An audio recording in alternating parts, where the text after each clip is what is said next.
Je suis le plus beau du quartier, je suis le bien-aimé. Dès qu'on me voit, on se sent tout comme envoûté, comme charmé lorsque j'arrive. Ça vous va, Pierre Labruni? Oui, mais j'aime bien le texte. Oui, aussi. Ça fait plaisir. Alors, Grégoire, dans l'actualité sportive, il y a un peu de bateau, une fois n'est pas coutume. Un petit peu de bateau, avec notamment la Transat Jacques Vabre Mais oui, que l'on mais suit. pas que. Non, pas que, on parlera de François Gabard juste après.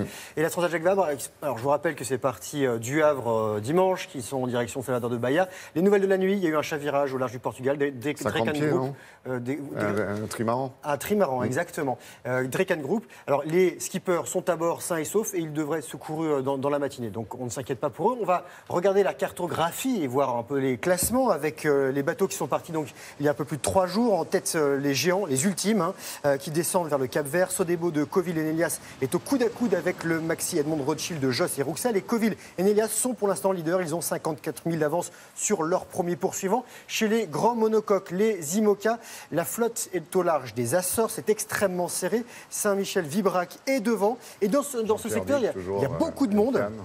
Regardez, on a pu le constater sur ces images envoyées par Thierry Bouchard et Olivier Cross. C'est sur un multi 50, ces garçons. Et ça se croise de très près. Il faut être extrêmement vigilant.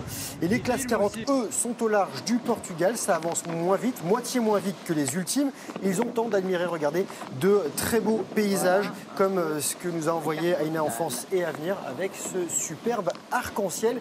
Et maintenant, vous allez voir des images d'une qualité un petit peu différente. Des mauvaises qualités, mais qui nous ont quand même été envoyées par François Gabard, qui a fait voler son drone. Voilà, il s'est débrouillé tout seul, en pleine mer. Il tente de battre le record du Tour du monde à la voile en solitaire, détenu par Thomas Coville, 49 jours, 34 heures. Gabard navigue vers le poteau noir, il y est quasiment, donc ça ralentit. Et il a un petit peu de retard. Il avait de l'avance, il a un tout petit peu de retard ce matin. Ça fait 68 km de retard. Voilà pour la voile. C'est loin d'être fini. Et je crois qu'Yves Le Blevec va repartir après son avarie. Là, il est à l'envers. Voilà. Christopher Pratt, c'est lui qui est à bord du trimaran qui a chaviré. Et il n'y a pas de mal à bord. Du basket et du hand aussi dans l'actualité. Et du basket avec des clubs français sur les parquets européens. Une très bonne nouvelle pour Levallois. On regarde des images. Pourquoi on regarde Levallois? Parce que enfin Levallois a gagné. 5e journée de recoupe. Les Franciliens avaient perdu les 4 premières rencontres. Boris Dio et ses coéquipiers ont battu les Croates de Zagreb 91-81. Le club français reste derrière son groupe, mais encore quelques chances de qualification pour le top 16. En revanche, à noter la première défaite à domicile de Villeurbanne cette saison, battue par Grande Canaria 84-68. En Ligue des Champions, cette fois-ci, c'est Monaco en blanc qui fait un sans faute, qui poursuit donc 5e victoire d'affilée sur la scène européenne. La dernière en date face aux Allemands d'Oldenburg, 88-73. Les Monégasques sont leaders de leur groupe et de son côté, Chalon-sur-Saône en rouge était également opposé à un club allemand, Ludwigsburg. Et Chalon encaisse une lourde défaite, 94-74, et pointe à la 5e place sur 8. Une mauvaise soirée pour les handballeurs parisiens. Ils sont en jaune, ils encaissent leur première défaite de la saison en championnat. Le PSG est allé perdre à Nîmes, 26-24, lors de la 8e journée. Et Paris perd également sa première place et se retrouve 3e derrière les bourreaux nîmois. Et c'est Montpellier, vainqueur de Saran, qui est le nouveau leader de ce championnat de handball. Pour le PSG, c'est ce qu'on appelle en météo un épisode Sévenol.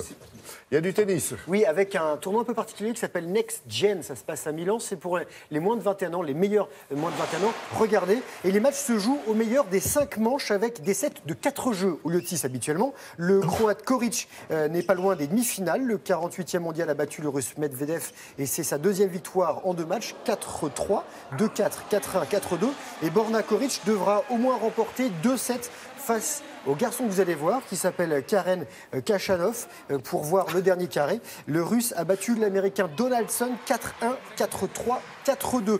Et dans l'autre groupe, parce que ça se passe par groupe, le Canadien Shapovalov, finaliste surprise du Rolex Paris Masters ce week-end, a remporté ses 2 matchs. Hier, il a dominé l'Italien Quincy en 4 manches et il sera opposé au Russe Roublev, qui est en haut de votre écran et qui a été battu par le Sud-Coréen Chung 4-0, 4-1, 4-3. C'est bizarre de dire ces scores-là quand même. Oui, c'est très très curieux. Et pas de nouvelles de Kouglov. Non, il n'a pas joué lui.